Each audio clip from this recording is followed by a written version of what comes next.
Originally released on July 1st, 2022, as part of the 159th anniversary celebration, Gary Edelman, along with Colonel Doug Dowds, recorded a live tour of the Abraham Trostle farm. With permission of the American Battlefield Trust, we have enhanced the video with map animations and graphics from our acclaimed Gettysburg Animated Battle Map app. Take a look at this potential new feature for future American Battlefield Trust video tours. Good idea? Bad idea? Tell us what you think in the comments section.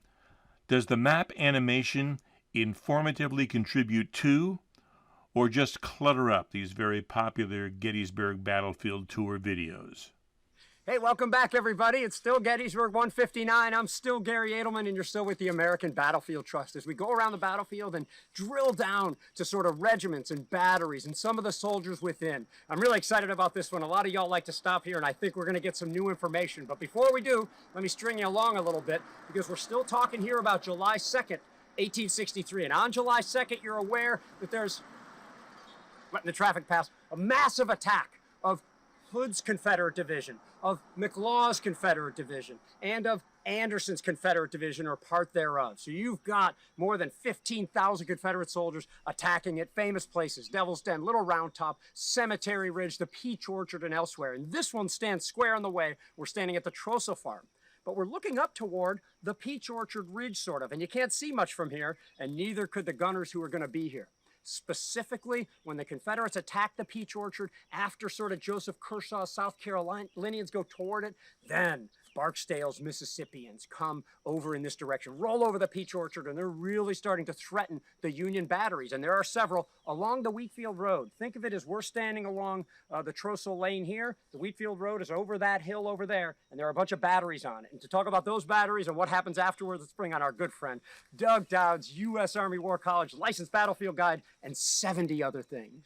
Thanks, Gary. All right, gang, so if we think about the battery that's out there, one of those is the 9th Massachusetts. Now, this battery, this was their baptism of fire. In fact, when John Bigelow takes over them, he recognizes that they're ill-disciplined, they're ill-mannered, and they've only been in the defenses of Washington. So when he takes over, he has them take 8 roll calls a day. He has them drill, drill, drill. He has them wear their full uniform. In fact, his bugler, Charles Wellington Reed, says he's a true tyrant. Worse than a regular, he treats us as if a slave treats slaves. Now, what's going to happen is he's going to get them to a fever pitch. He's going to work on their proficiency, discipline improves, and then even Reed has to recognize that Bigelow understands his business. Now, when their battery gets out there, they're going to start firing, as Gary talked about, first at the long-distance batteries at Hood's divisional attacks, then at Robertson's Texans and Arkansans, going into the Devil's Den, and finally at Joseph Kershaw's South Carolinians. When the Peach Orchard explodes at about 6 o'clock in the evening, he would now be facing Mississippians that are coming in from his right,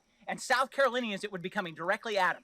Batteries would peel from west to east off the Wheatfield Road, all headed back going through this gate to try and get back towards Seminary Ridge. One of the last batteries to go is Bigelow. In fact, Freeman McGilvery will ride up and say, "You need to get your battery out of there," and that's when he recognizes that his battery should retire by prologue firing. Now, what this means is, effectively, you're going to take the rope that's around the trail of the cannon, they're going to hook it up to the limber of the caissons, and what it does is the horses will pull the cannon back as the men continue to load the piece, and then when it fires, it would recoil, the horses would take out that slack and continue to drag it back. Look at where we are. We are 429 yards away from where they're going to start to retire by recoil. And it is on this day that all of his men start to realize this is what Bigelow had prepared them for. Because retiring by prologue firing is the equivalent of break glass in case of emergency for an artillery battery.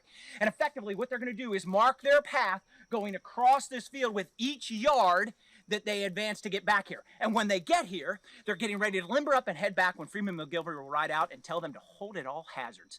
Well, this is an order now to stay in this position, and if you look, it's not all that great. You can see there's only a rise of about 50 yards in front of it. That's all they can see. And if we look off to the west where those Mississippians are coming, there's a rise not more than about 100 yards in front of them. So they're trapped in this corner. What he does is he sets up his battery in a half-moon shape.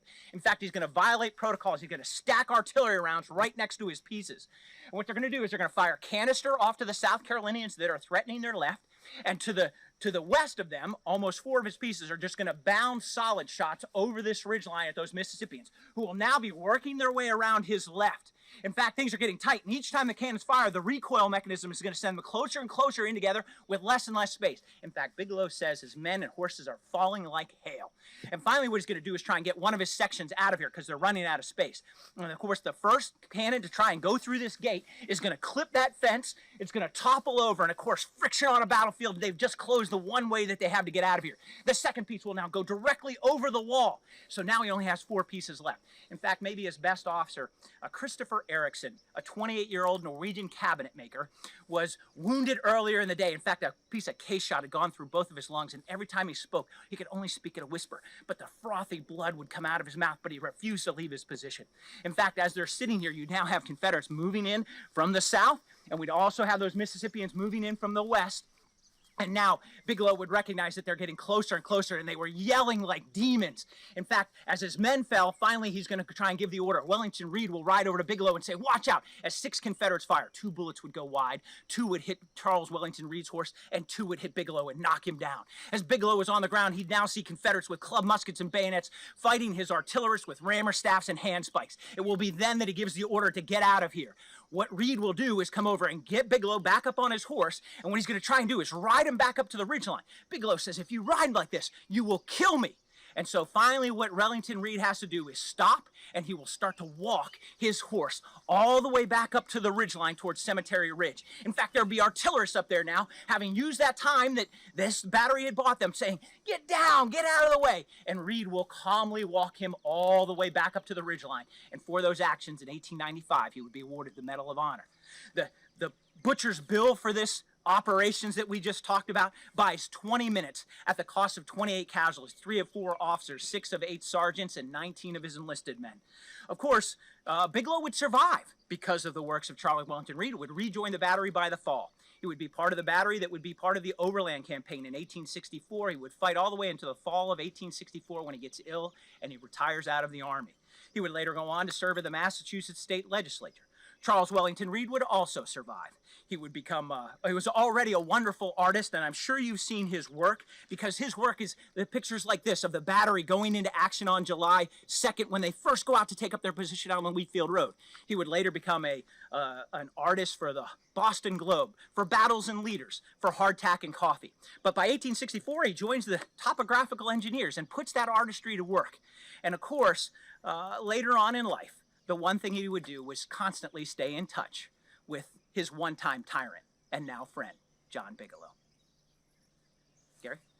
Thanks so much, Doug. You know, the rain was supposed to start about 10 minutes ago, and I said, man, we better get this thing done. We have the umbrella ready, but I think we just got a 1-hour tour in about 7 minutes. Well done, Doug. Doug, do we want to show anybody the cannon since we're over here? Yeah, we sure do. So, interestingly enough, one of the things a battery never wants to have happen while you're in combat is to lose any of your guns, and yet here on July 2nd, in the afternoon, Bigelow's going to lose 4 of his guns. These 12-pound Napoleons, normally a battery would be composed of 150 men and 110 horses.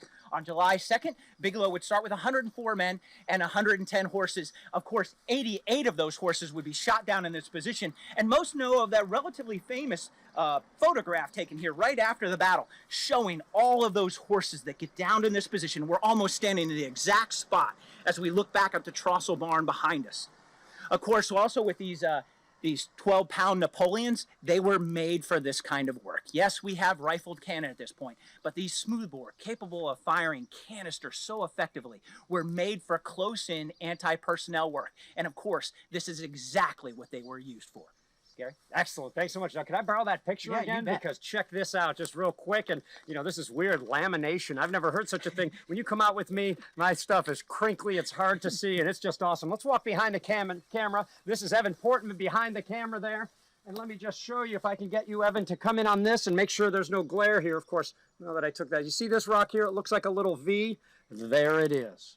Okay, so you can take this photo and line up this little V with the corner of the barn over there, and you can line it up and know exactly where you're standing, and therefore exactly where these horses are as well.